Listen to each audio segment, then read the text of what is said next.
So excited to be here.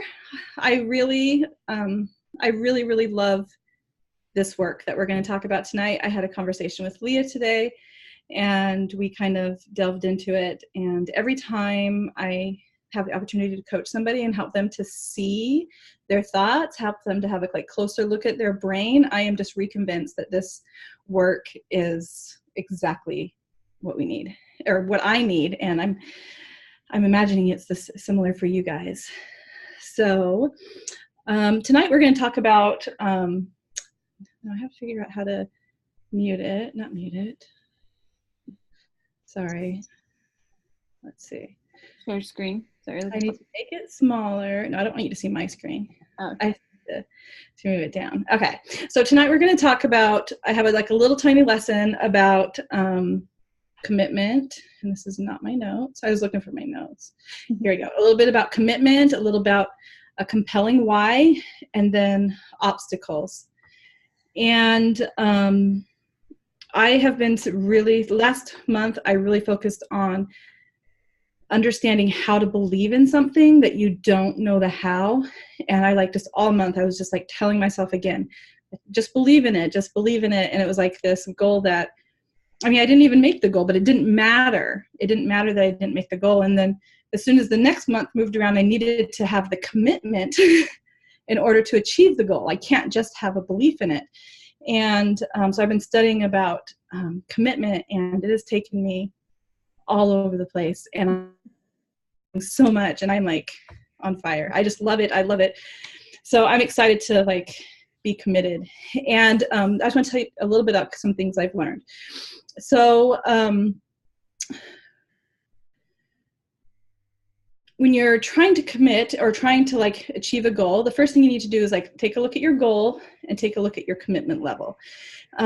So for me, just think about what Plexus goals we have.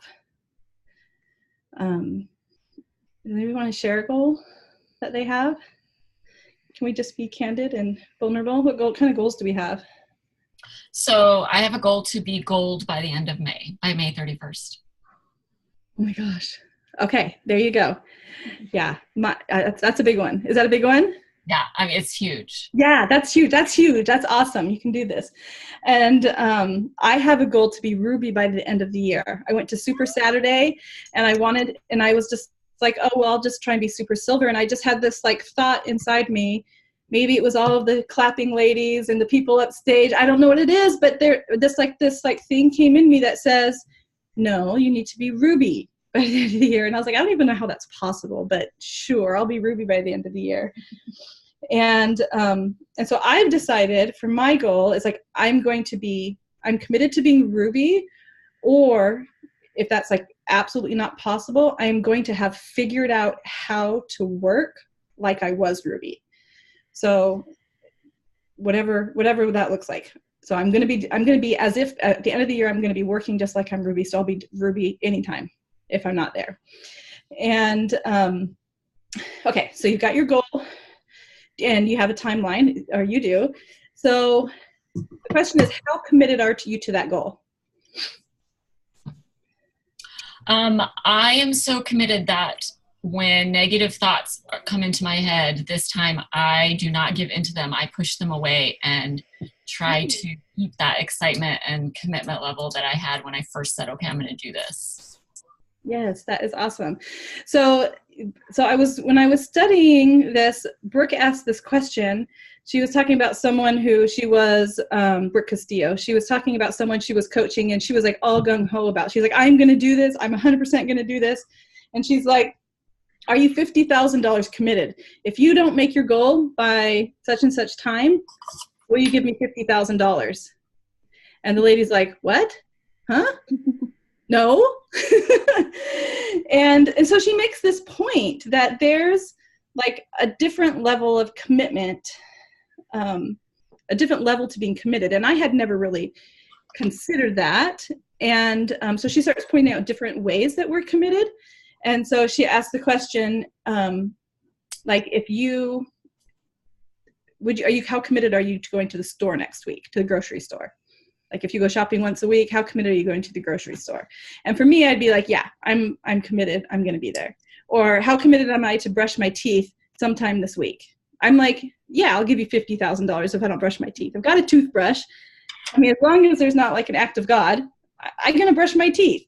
I mean, I may not tonight and I may not tomorrow, but I'm going to brush my teeth this week. And so that's kind of level of commitment kind of made me think about my level of commitment.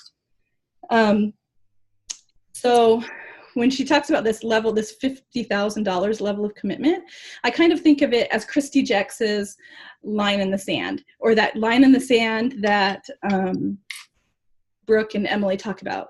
You know, they're on Hawaii and they're drawing the line in the sand, and they're like, have you drawn, you're going to draw your line in the sand kind of thing. And I wrote your name in the sand, and it's like, oh my gosh. Now that's like a really, like a level that I was not at. So if you're not quite ready to draw your line in the sand yet and be $50,000 committed, what you're going to have to do is you're going to have to go and take a closer look at your why. So the only reason that you're not $50,000 committed, if you're not ready to draw that line in the sand, is because your why isn't compelling enough.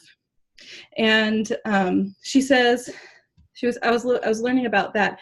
The most compelling reason that we have as humans is like our own life, or the life of a loved one that we have.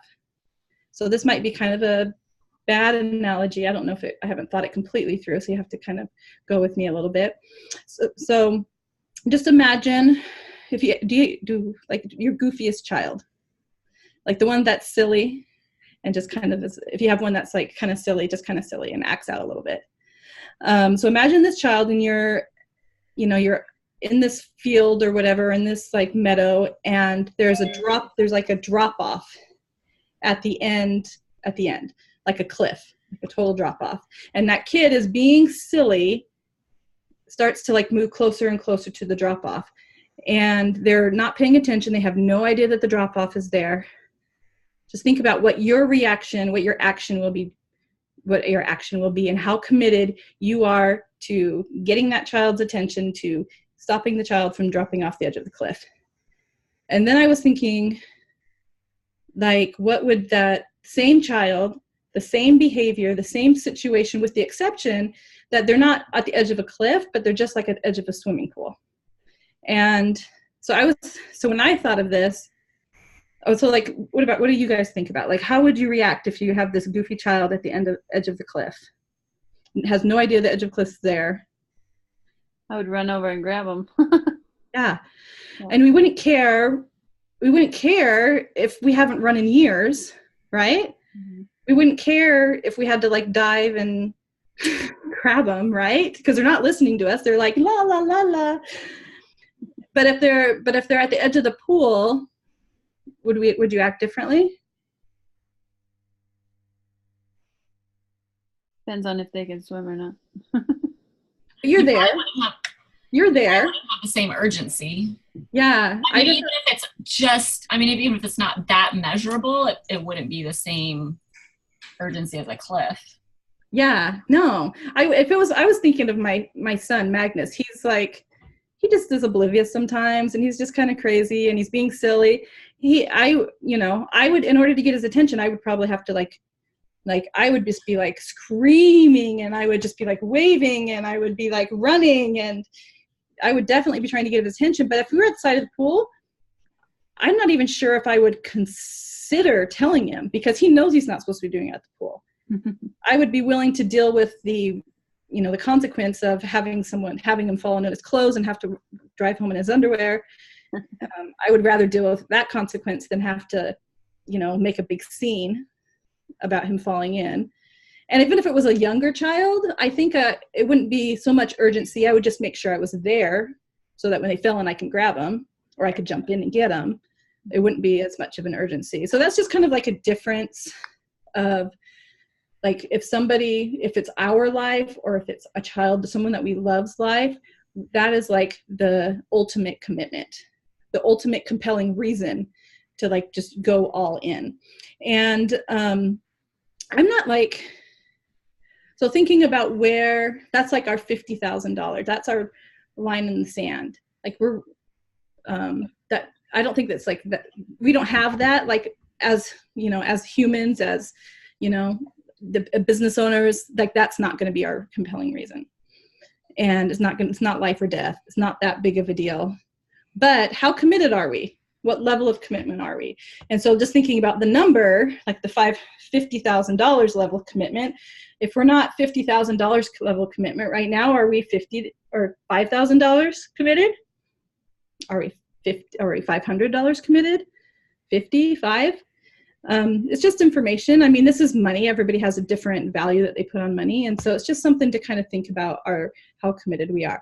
And so if we want to be $50,000 committed and we're not, then we just have to adjust what our why is, our compelling why. Like the reason why we're willing to do the hard thing. And if we have a compelling why, then we'll do it. That's kind of what I've been learning. So I've been really like trying to address my why and why I'm not. So if you want to address your why, it doesn't have to be anything special. It doesn't have to be noble. It can even be selfish or superficial. It doesn't matter. It just has to be compelling to you. And your why is not going to be the same when you start versus the same when you're finished.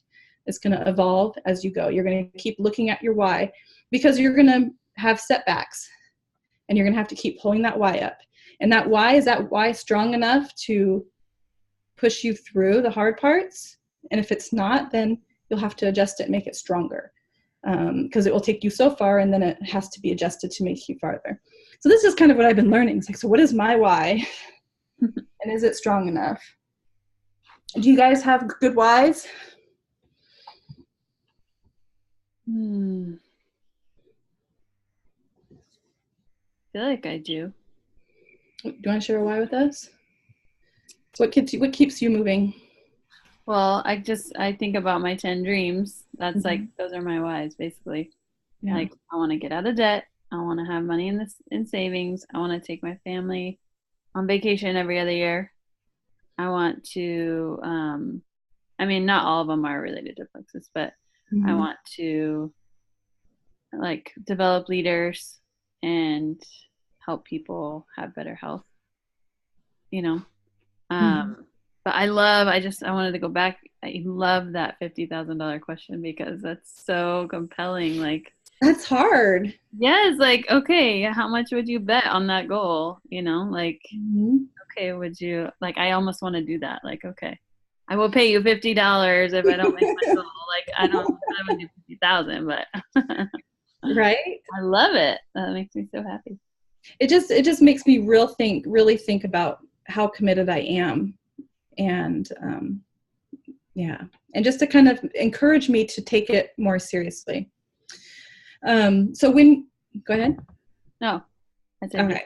So when we're figuring out what our why is, it's really important, of course, not to wait to work until we have the perfect why.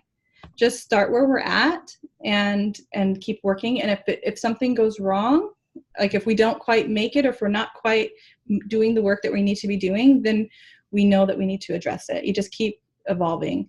All right. So when we're working towards the goal, we just have to be really realistic that we are going to be changing, that we have to become different people. And we have to evolve as leaders. We have to become more confident. We have to understand our worth. And we have to be really better at reaching out and doing all of the things. And if we didn't have to do all of those things, then we would have already reached it.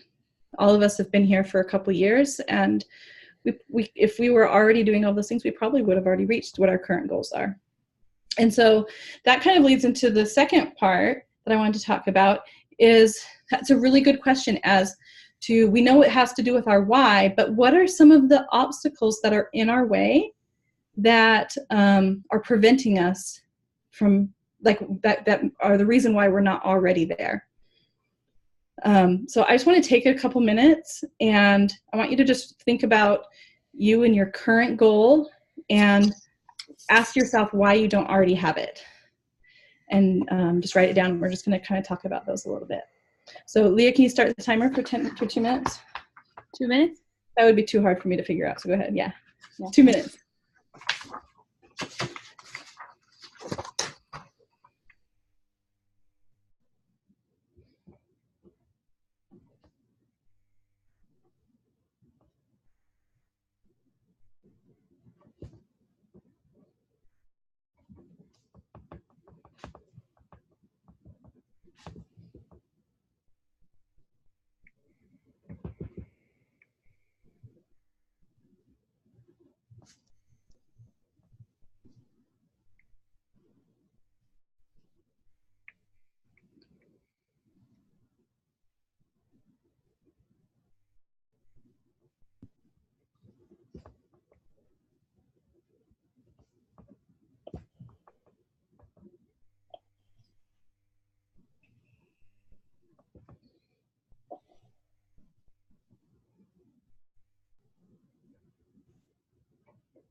All right, there's the timer.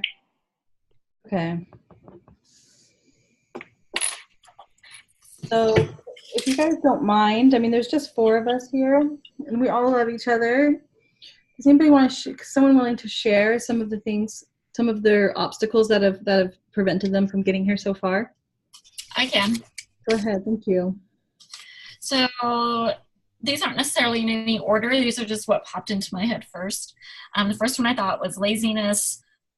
And go along with that, I haven't ever had to push myself to do anything like this. And so it's hard. Scared to reach out to people. Discouraged with no's. There's also a little bit of fear of success. How would I change with it? Would I like that person? I don't know. It's kind of weird. I've never gone down that trail before, so it's kind of there, but I've never really dissected it. Perfectionism stops me from acting, and fear of others' opinions. Thank you. I'm like writing them down, like, yep. Yep. Yeah, there's a lot of things. Who else? Anybody have any to add to that?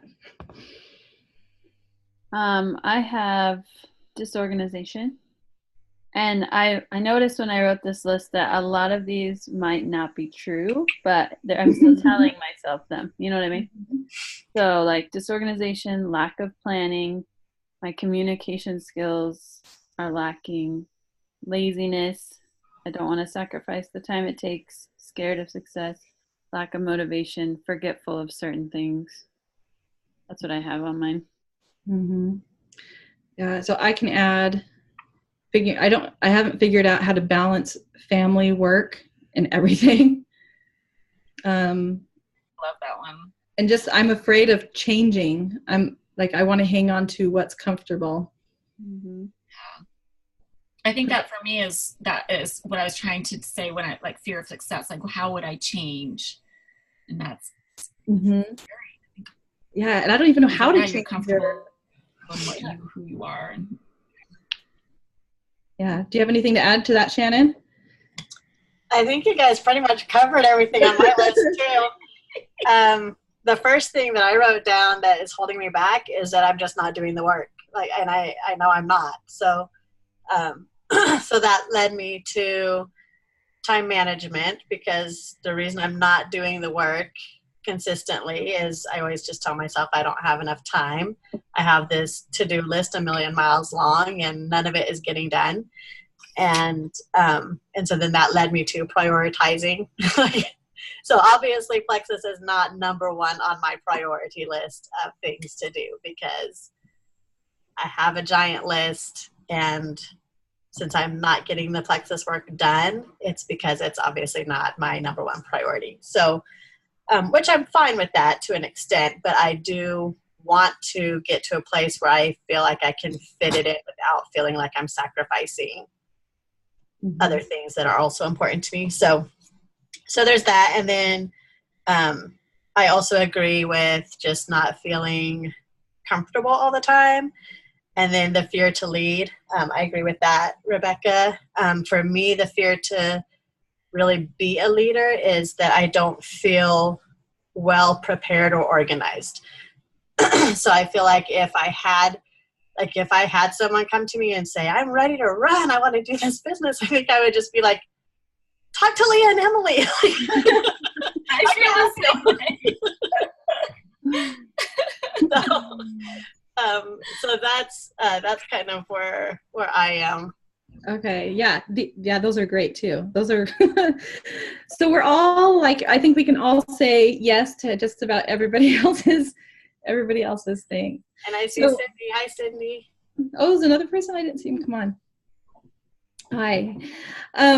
So I learned something, and it kind of blew my mind, and I don't know why I never thought about it this way. I've been studying thought work for like at least a year. I mean, longer than a year, but a long time. And this statement that I heard just kind of blew my mind. And it said that our mind is the only thing that can create obstacles. Just think about it. Think about all the obstacles we just talked about, or any obstacle you have in your life right now. Our mind is the only thing that can create an obstacle. Which just that in and of itself kind of blows my mind. And then our mind is the only thing that can overcome them. And that's it. That is everything.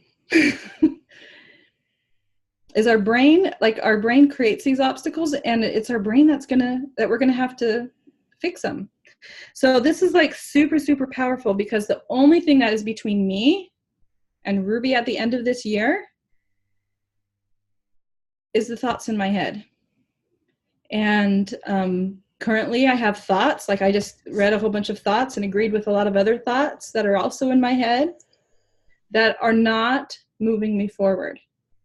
And so what my job is I need to figure out what thoughts I'm having, what they're creating in my life, and then get to work to have them working for me instead of against me. And if I can do that, I can do anything. No goal is off limits. Because if our obstacles are only created by our mind. So that is all the lesson I have for today. Leah was so I would love to do some coaching, and we can talk about some of these thoughts up if we want, if anybody's willing. But Leah's gonna get a video ready for us to watch that kind of explains it a little bit more. We're gonna go back to the basics about what is it, Leah? Can you explain it? Yeah, so the model that April has talked about before, the lady who made it, Brooke Castillo, she explains it, and I love how she explains it.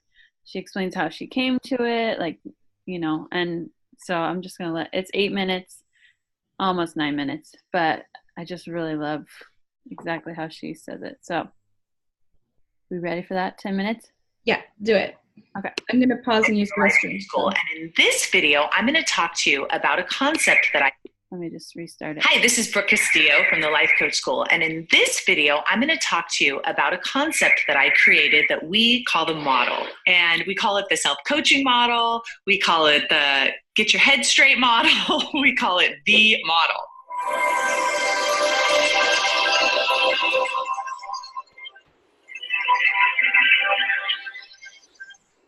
The reason that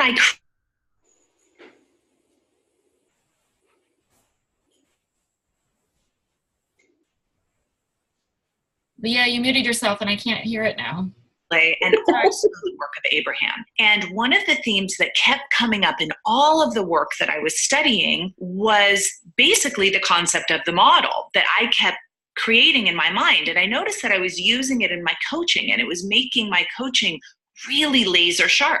And so many of my students and clients at the time would come to me and be like, how do you do that? I want to learn how to do that, especially if they were coaches. And so I started really thinking about, like, how do I organize this information in my brain that makes it so easy for me to coach? And when I started like taking notes and documenting it and understanding it, I came up with the model. I didn't come up with the concepts, and it's really clear that I didn't, because they're universal truths. They're things that are just true in the universe. I just put them in a way that I find very easy to understand and use. Now, I want to give you a little caveat. It takes a little while to figure it out. You have to be willing to stay with the model long enough and practice it long enough, but it's just like riding a bike. Once you get it, then you got it. So I'm going to introduce it to you here in the video. And after the first round of watching this video, you may be like, I don't really know if I fully understand it. That's normal. It's okay. If you don't understand it on the first round, that's okay. Take the concepts in, study the concepts, practice it, write it out. You know, it's kind of like riding a bike. Let yourself fall down a couple times before you really start to, okay, now I get it. Now I get it. Okay. If you're at the school and you're taking a class, please practice and have your instructor look at as many models as possible. The more you do it, the more you're going to understand it. Okay, so why is the model so awesome when it comes to dealing with the client? The reason why is because anything your client presents with can be plugged into this model. It doesn't matter what it is. It doesn't matter how graphic it is, how scary it is, how big of a deal it is. You can take a deep breath and say, okay, I know that this problem can be solved by the model. Every problem can. And that's just reassuring to know, because a lot of my new students will come to me and be like, oh my gosh, I don't know how to deal with this issue. Or what if someone comes to me with this issue? Every issue is really a thought issue. And when you know that, then you can refer to your model, and you don't have to necessarily talk your client through it. You can have it in your mind's eye. This is what the model looks like. Circumstances are at the top there. Circumstances trigger thoughts. Thoughts cause all of your feelings. Feelings drive all of your actions, and actions drive all of your results in your life. So you can trace back any result in your life to a thought. So the way that we write the model when we're using it is, it's nice to have that visual of it, but this is how we write it. CTFAR. And the C represents circumstances, the T represents thoughts, the F represents feelings, the A actions, and the R results. And you can at any point in the day in my house find many pieces of paper with this written on it. Because sometimes when something's going on in my mind that I can't figure out, I need to actually do it on paper to figure out what's going on with me. So what I'm going to do is I'm going to break down each of the concepts and explain to you what they represent. So first is circumstances. Now, circumstances are those things in your life that you don't have any control over. One of them is other people. Now, you may argue with me at this point that you do have control over other people, but I promise you, you don't. Even if you have influence over other people, you cannot control them. So all other people and all of their behavior is a circumstance. Your entire past, no matter how many times you try and change your past, it is a circumstance. It's not something you have any control over. It is over. So you can argue with it. You can, be upset about it, but you can't change it. And then anything else outside in the world that you don't have control over is a circumstance. All right. So that's the C line, we call it. The next line is the T line, which we call thoughts. Now, thoughts, the best way to think about thoughts they are one sentence that you have in your mind. You can have a circumstance in your life, which is a fact. It is something that you can't change. It's provable in a court of law. And then you will have a sentence in your mind about that circumstance. Now, these two are the two that get most often confused. Most of us think our thoughts about circumstances are facts, but really our thoughts about circumstances are just thoughts, which means they're choices. So we have the facts, the things we can't control in our life, and then we have thoughts, which is just one sentence in our mind that we have about a circumstance. When you're doing work with clients, understanding that distinction is the most important first step. You can't put any kind of judgment in that C line. So let me give you an example. A circumstance may be that somebody yelled at you. That's a fact. You could prove that in a court of law if you had a video of it, right? This person yelled at me. Now, what you make it mean, how you feel about it, your thoughts about it, everything else is a thought. The person yelling at you is a neutral thing. It doesn't necessarily have to bother you. It doesn't have to hurt your feelings.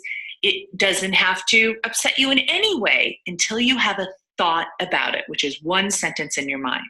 Next is the F line, and that is for feelings. What we put in that line is one word description of how you feel.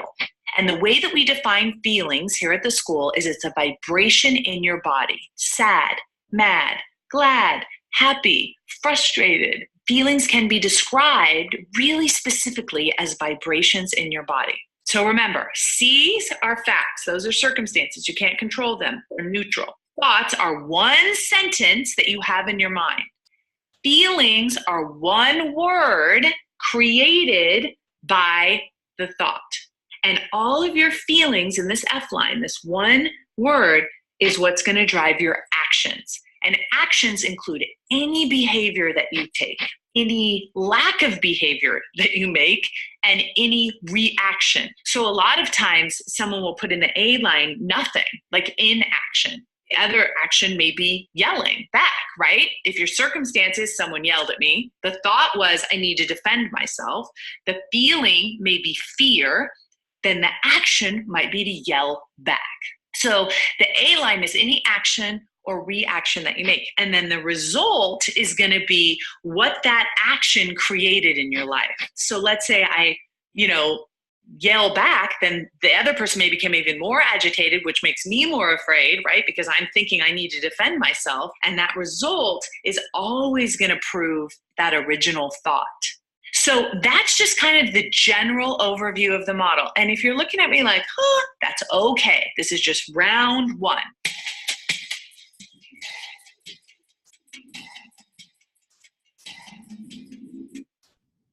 That is so great, Leah.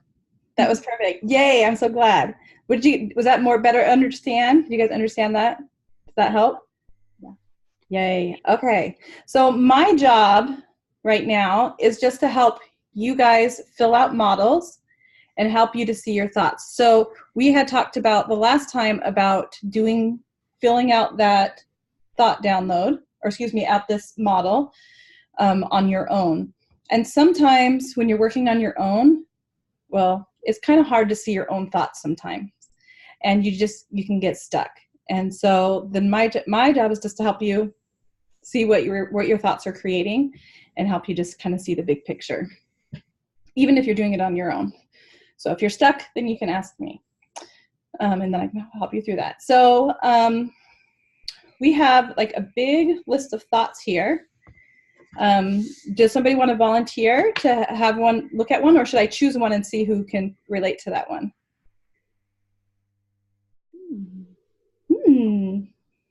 Does someone want to volunteer? Does someone have who is stuck that wants to kind of see why?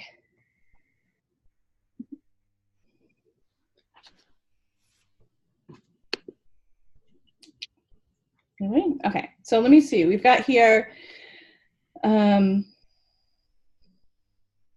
Let's talk about, we've heard a lot about time management. I don't have enough time. Who can relate to I don't have enough time? Okay, so who's gonna come on? Who's unmuted? Rebecca, you're unmuted. So I don't have enough time. So tell me what's going on that makes you think you don't have enough time.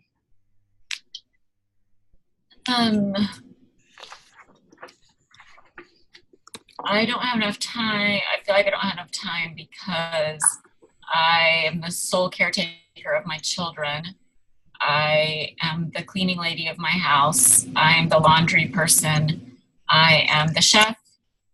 I babysit twin 4-month-old boys for the next couple of weeks, and have been for a couple months.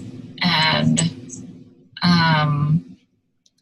I help my husband with his business. So. Mm-hmm.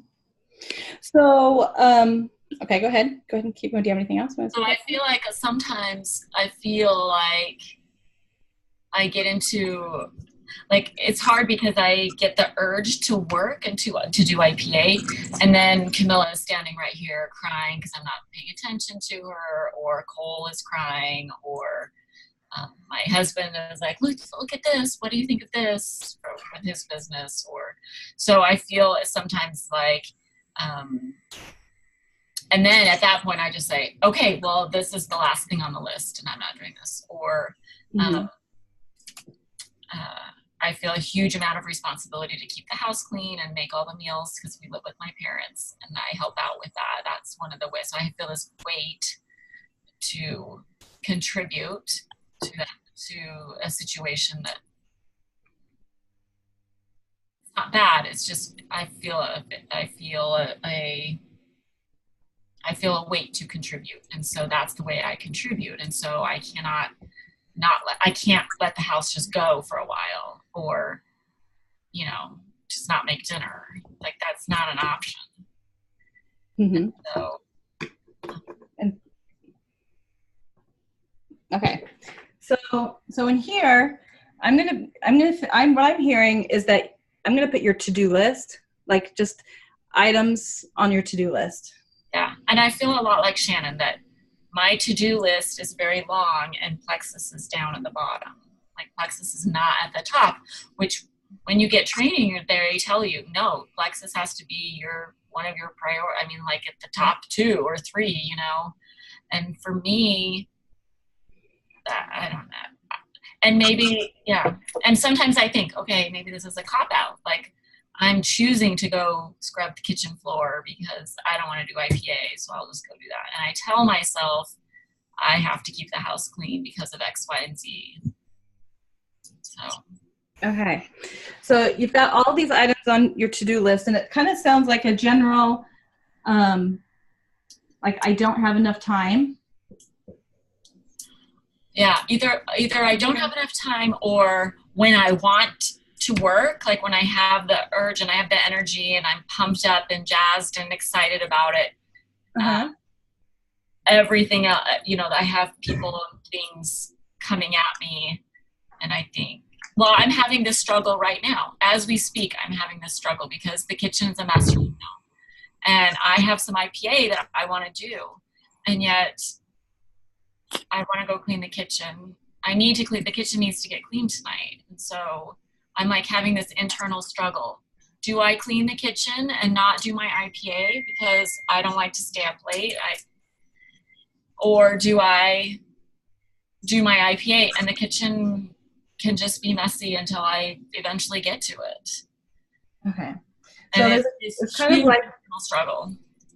So do you think do you want to, since we're just going to give it one sentence, you've got lots of sentences here, and I think each sentence might send you on a different path. Yeah. And so that is everything that you just told me, you could just write it out, and you had a lot of thoughts. You had, I don't have enough time. I can't make Plexus a priority, or I don't know what to make a priority. I don't know how to do it. Each one of those thoughts is going to lead you a different way. So I was hearing you say a lot about like not knowing how to prioritize, or not how to make, I don't know how to make Plexus a priority. Does you think that's a good, like a true thought for you, like what you're thinking, or do you have a better way to say it? Yeah, yes, I think a better way to say it would be, I don't know how to let everything else go. Okay. To make Plexus the priority. Okay, so just, I don't know how to let. Because if I don't do it, it doesn't get done. So it's truly letting it go and being okay with whatever happens. Yeah, and so when you when you think that thought, I don't know how to let everything else go, how does that make you feel? Like, what thought does that generate? It'll be one word. Defensive. I don't know why I feel defensive. Interesting.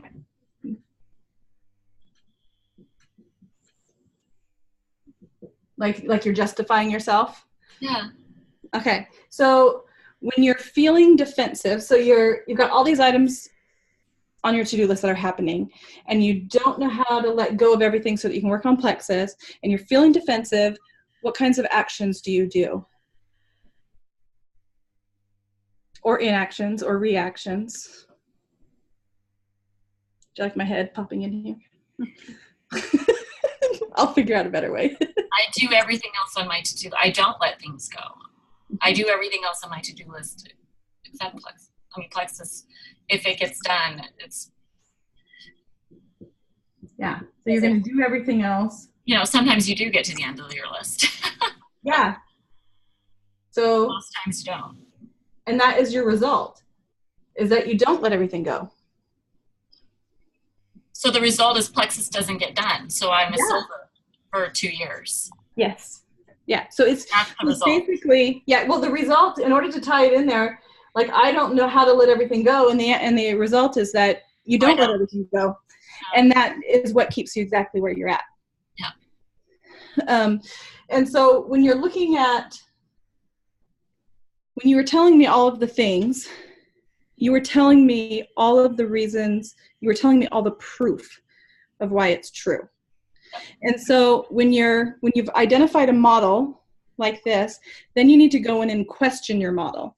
And we talked about this last week, if there's a recording somewhere, if you wanted to refresh it before I make how to coach yourself. So you're just going to go in and just look at it. So is your circumstance, this items on my to-do list, is that neutral? Like, do you see how that, like, having all of this abundance in your life that you get to do all these things, can you see how that is neutral? Neutral in the sense that it's there, but not neutral in the sense that I'm probably, like, if you talk to other people that I lived with, they would say, well, it's okay, you don't have to do that, or I can take some of that, or like, so neutral in the sense that, yes, it's there to do, not neutral in the sense that I feel like I have to do it all. Does that make sense? Yes. So you're telling me about your thought about your to-do list. Oh, okay. Right? So your thought is making it. The list is neutral. Yes, it's there. Those things have to get, those things are there. These are just things that need to get done. And you could have, do you see that you could have, you told me about somebody else and what they might think, right? Yeah. They might have a different thought about it. Yeah. And so you could, if you wanted to, you haven't done that yet, or you're not doing that right now. Okay, so that's another thing. So is it neutral? And then another one is just take a look at your thought. Like, why, let me see. So why do you think that you're thinking that thought? Like, why do you think your brain's giving you, I don't know how to let go of everything else? Because I'm a person that likes to be in control, and I just like to do it at all. And sometimes I think part of this, and this is going down a whole rabbit hole, but I think there's some part that likes to play the martyr with my husband.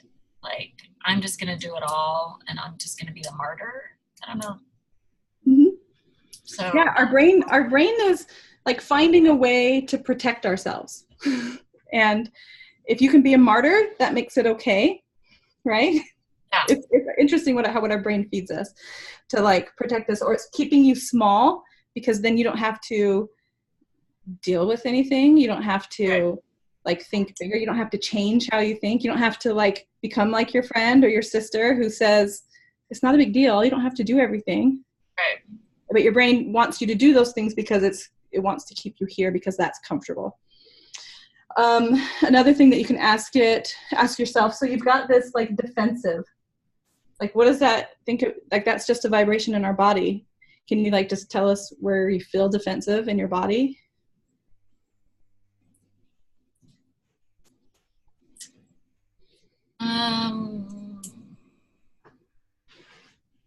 I felt it around, kind of around this area, I guess. Like in. I don't know. It was weird. Like tightness or something? Yes, like a tightening in my core and my shoulders, my neck, and kind of like a closing in, like kind of doing this. Mm-hmm. Yeah. So isn't it interesting that you have this thought, I don't know how to let everything else go, and it causes this physical reaction in your body. So it's just kind of important to just take a look at what you're feeling, and I just kind of give it give it a name. Like, this is just like a weird sensation in my body. It could be a shin splint, or it could be a sore leg, but it just happens to be, this feeling, this like physical feeling in our body. It just kind of takes away a little bit of its power. And then you have this thought feeling combination. I don't know how to let everything go, and feeling defensive. Is there anything good that can come from that? Like, is there an upside to have that for you?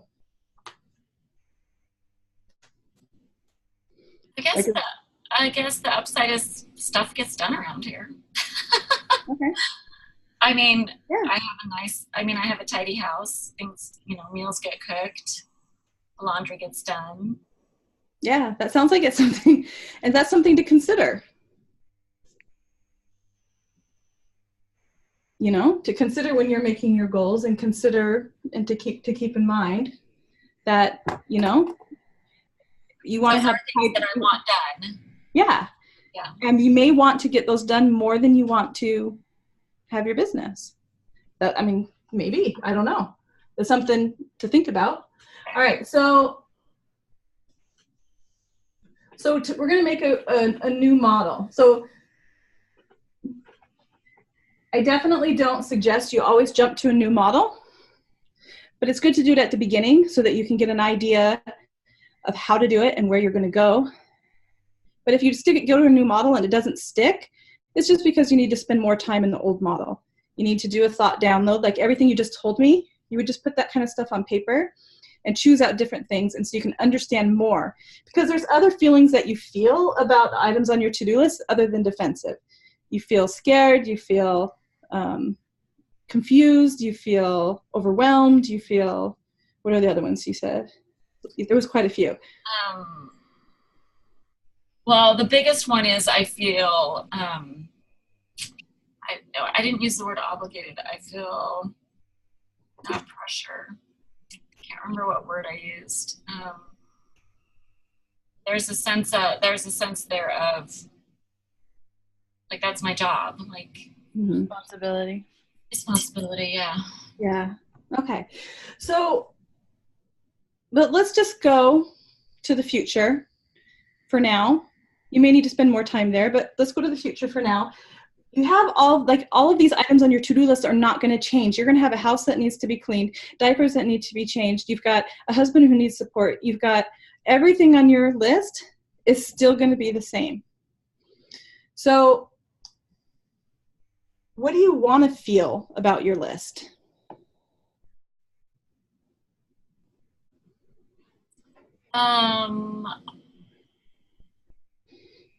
I don't want to feel guilty about the way it's getting done. You want to? I don't. You don't want to. So how do you want to feel instead?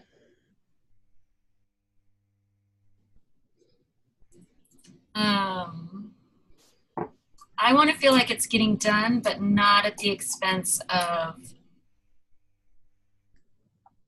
being successful in what I want to be successful in. Okay. So if you can like get to a one-word feeling, what might that be?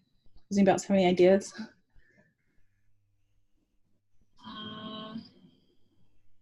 One word of feeling. Yeah. So do you want to feel confident about this list? Do you want to feel excited about this list? Do you want to feel there's just something other than guilt and overwhelm and I want to feel productive. okay. Is productive a feeling? That sounds like a good feeling. We say I want to feel productive. I mean, don't we say that? Like, oh, Productive. no, we say I want to be productive. Yeah, if you're productive, you're like I think it's a feeling. I think it'd be a feeling and or like you feel like you're accomplishing something, like, or that you can accomplish it. Well, what about the word success? Because I said successful. I want to feel successful with your to-do list. With my to-do list, yeah. Well, successful is like a past, you know, like a past, like you're successful because you have accomplished it. Okay. Like what was like a feeling that would vibrate within your body. I think productive, or let's see. I need like a sheet of emotions. Now you need to like jog your memory with all the different ones. I know. I forget. Motivated? Would that be one? Motivated? Oh, yeah. Feeling? I guess I don't really understand because I'm motivated to do the to-do list except for Plexus. Mm-hmm. Like, I don't have an issue with accomplishing my to-do list. I do it. Mm-hmm. It's But just, Plexus is on the to-do list. I do it instead of Plexus. But Plexus is on your to-do list, right? Yes. Yes. So you got everything that's on in your life. We could just put here Rebecca's life, which includes Plexus, and you want to be able to feel like what about that? I want to feel. And feel like determined to accomplish. Determined, confident that you can do it. Curious how it could happen. Yes, motivated. Motivated. So motivation. All right. It's so hard to think of feeling words. Shannon, am I freaking you out here? Okay. So what thought would you have to feel? Excuse me. What thought would you have to think in order to get you to motivated? So you've got all of these items on your to-do list, which includes Plexus. This is your life, because our life is a to-do list as moms sometimes. Yeah. And you want to feel motivated that you can do it. So what would help motivate you? Help you feel motivated? What thought would you have to think? And if you can't think of one for you, like what would somebody else think? Maybe Rebecca at the end of the month as gold. What would she think? She would think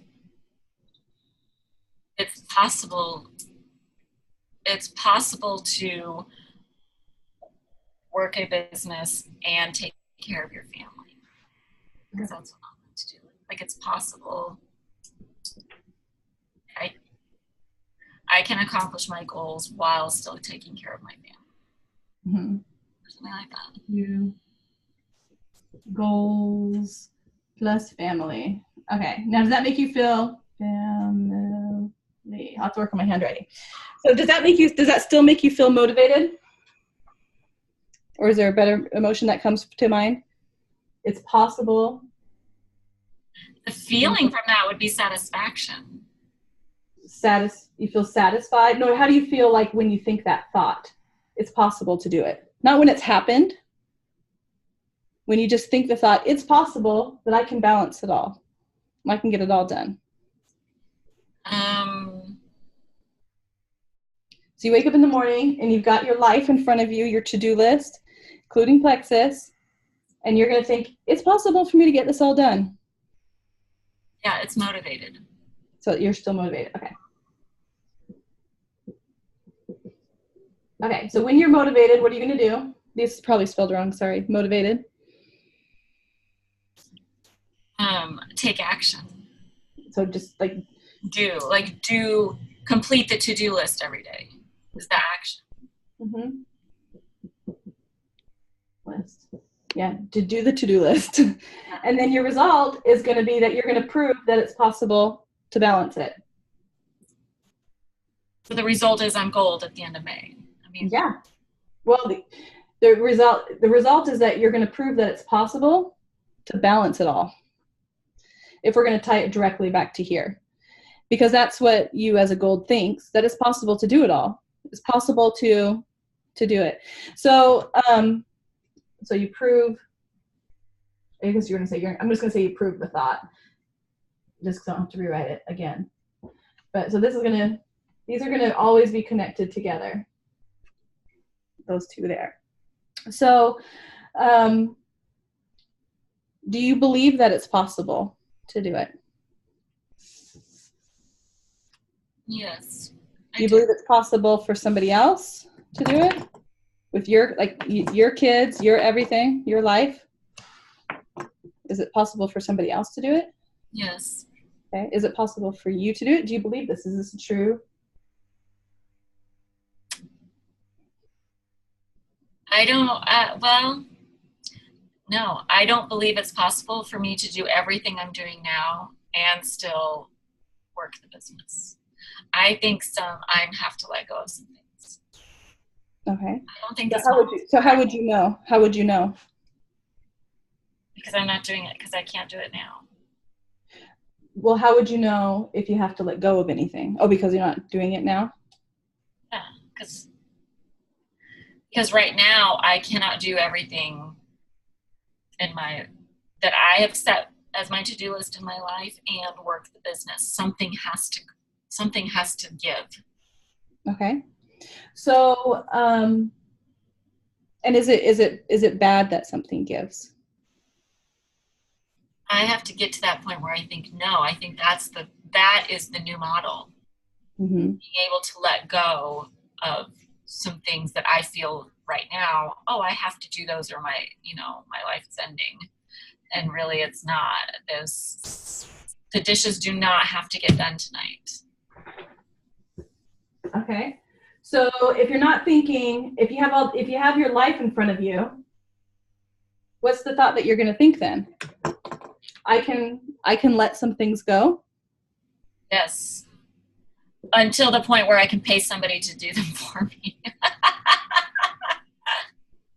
And how do you feel when you think the thought, I can let some things go? It causes anxiety.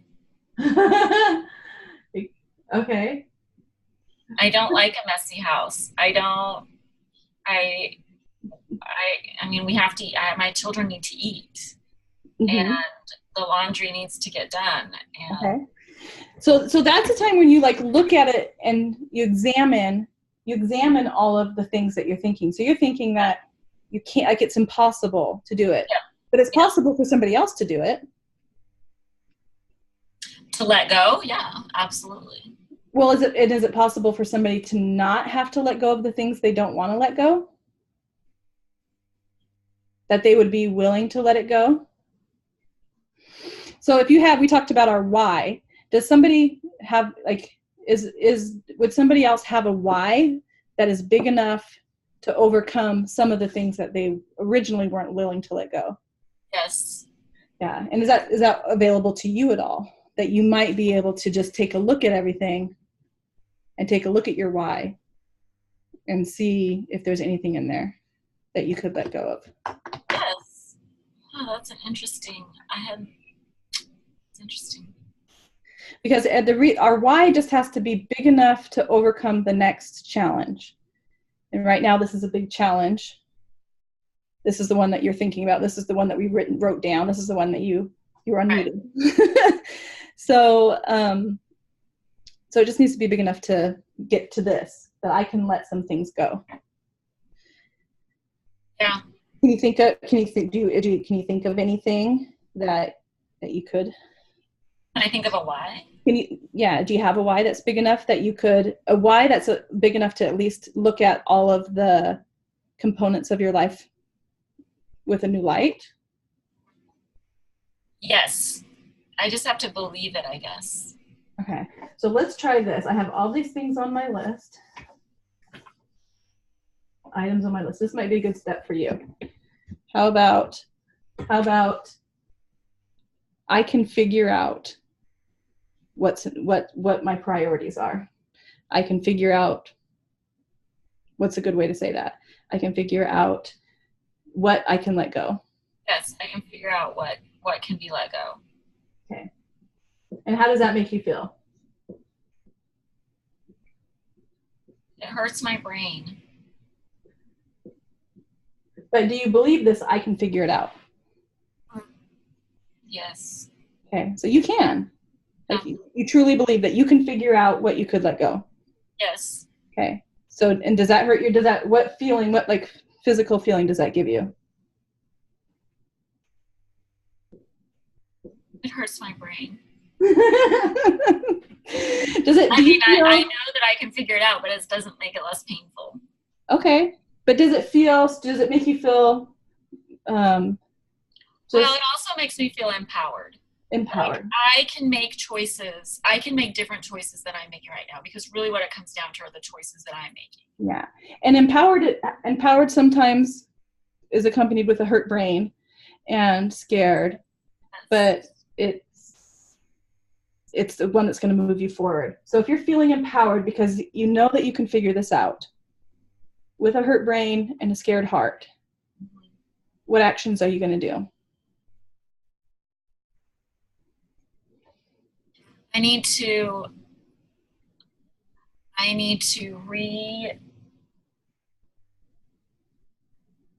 rethink what my day looks like. Okay. So you're going to rethink day. What else? How is that? Like, you think day? You're going to like organize it? Like how do you do that? Like, what does that look like for you? Like when I wake up in the morning, I have this little to-do list in my head. Today's wash the sheets day. Here's the menu. Here's the floors need to be washed. Here's what I need to do with the kids. Here's what I need to rethink how I think about that. Like, so you're gonna spend time thinking about the actions you do each day and considering them, right? Yes, and retraining my brain to okay. X, Y, and Z, yes, I still need to do that. Like, those are the top 3 things I need to do, or however many. But then retrain my brain, like, okay, then plexus is next. Like, that's the next thing I think about. Instead of the long list of to do is everything I think about first, and then plexus. Okay, so you're going to set up your priorities. And you're going to go through the motions, all the motions that you need to do. That's going to give you the result of you figure it out. Sorry, it's going to say figure it out. Yeah. I shouldn't be doing this. I'm dyslexic. So I can figure out what I need to let go, which is going to make you feel empowered. And you're going to rethink your day, and you're going to set your priorities up with plexus being a high priority. And your result is that you figure it out. That's your thought. That's your connection. Are you writing backwards? Am I? I don't know. I mirrored it. I mirrored my camera. Maybe that's. Oh, okay. I'm like, are you trying to write backwards? Otherwise, it would be flipped. It would be backwards. I wanted to say though, Rebecca, that this is exactly what I need. Like April and I talked about today, and like this is exactly the process that I'm having to go through too. And me too. Me too. This is exactly where I'm at. I have to like seriously decide where my priorities are. So do you have any questions about this and about that, Rebecca? No, my mind is blown right now. I'm just like really contemplating this. Okay. This was good for me. And I'm glad I'm not the only one. We all have, we just proved that we all have the same exact things we're going through. So anything we talk about, we could have gone through each of you, and it probably would have been very similar. Okay, thank you so much, Rebecca. Welcome. Thank you. So I think that's all we have time for today. Yeah, thank you so much, April. That was amazing. And I love that we took the time to write down our obstacles and we could see how really similar they were, honestly. And just thank you so much. I'm going to stop the